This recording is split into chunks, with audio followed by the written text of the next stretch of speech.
All right, today we're going to dive into the core practices from Eckhart Tolle's The Power of Now. And this isn't just about, abstract ideas. It's really a hands-on guide for quieting that constant, nagging voice in your head. So if you've ever felt trapped by your own thoughts, well, you are in the right place. So let's just start with this one simple question. Seriously, take a moment. Who is that voice that's always talking in your head? The one that's constantly commenting, worrying, maybe even reading these words to you right now. Who is that? According to Tolle, just the act of asking that question, that's the very first step toward freedom. And this quote, this gets right to the heart of everything. The beginning of freedom is realizing you are not that voice. You're not the thinker. The moment you get that you're actually the one listening to the voice, that's when it all changes. It's like a whole new level of consciousness starts to wake up. So why is this so important? Well, because as Tolle explains it, most of us have made a huge mistake. We've completely mistaken our identity, and because of that, we've locked ourselves inside a prison, one that's been built entirely by our own minds. Tolle has a name for this voice. He calls it the thinker. It's that part of our mind that just doesn't stop. It's in a state of compulsive, incessant thought. And the real problem is that we believe we are that voice. So we get dragged into all of its drama, its fears, its suffering. We've basically been possessed by our own thinking, and we don't even know it. And here's a really crucial way to think about it. Your mind isn't the enemy. It's an incredible instrument, right? A super powerful tool. The delusion, the problem, is that the tool has started using us.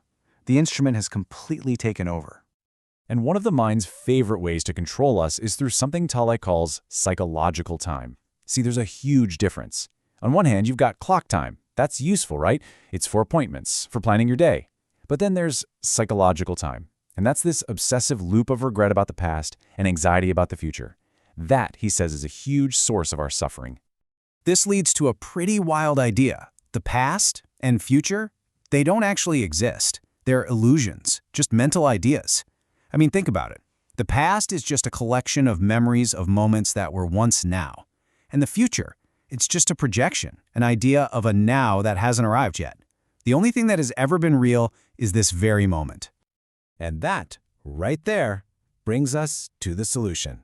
If our minds are constantly trapping us in these illusions of past and future, then the escape hatch, the way out, is the one place the mind always tries to avoid, the present moment, the now.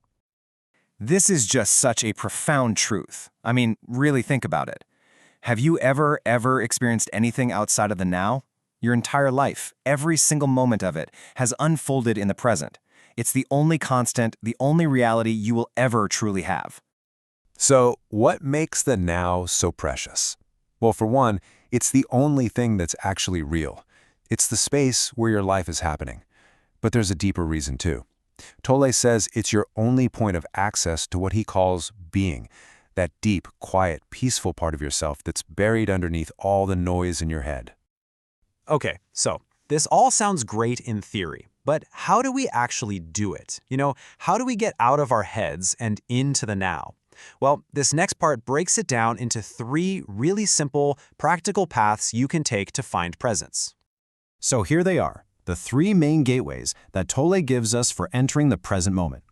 First, watch the thinker. Second, use your senses. And third, feel your inner body. Now, they sound incredibly simple, I know, but don't let that fool you.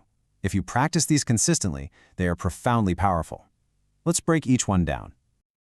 The first practice is to watch the thinker. What does that mean? It just means you start listening to that voice in your head like a neutral witness. Don't judge it, don't get angry at it, just listen.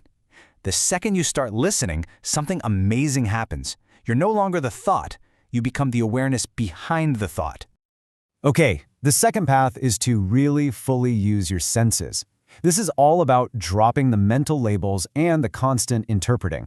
So don't just look at a tree and think, tree. Actually see the texture of the bark, the color of the leaves. Hear the sounds around you without deciding if they're good or bad. Feel the air on your skin. Doing this pulls your attention right out of your head and anchors you firmly in the reality of the present. And the third gateway is to feel your inner body. Maybe close your eyes for just a second. Try to feel the life energy inside your hands, or your feet, or your whole body. Can you feel that subtle sense of aliveness? That's not a thought, it's a direct feeling. And when you focus on it, you draw your consciousness away from the mind and into the body, connecting you directly to that deep stillness of being. So you start practicing these things, watching your thoughts, using your senses, feeling your inner body. What's the result? What's the big payoff for all this work? Now, this is a really important point to get. The goal is not to stop your thoughts. That's pretty much impossible. Thoughts are going to come and go. The real freedom comes when you stop identifying with them. You start to see them for what they are. Just thoughts, just little bursts of energy, and suddenly they just lose their power to control you. And this quote just sums it all up so perfectly. See, problems need psychological time to survive. They absolutely feed on regret about the past and fear of the future. When your attention is fully, completely in the present moment, mind-made problems just can't exist. They dissolve in the light of your presence. And so we end with Tolle's direct challenge to you. Not tomorrow, not in 10 minutes, but right now. For just a second, forget your life situation. You know, that whole story your mind tells you about your life. In this actual, physical moment, do you have a problem? The answer to that question, as Tolle says, might just be the beginning of your freedom.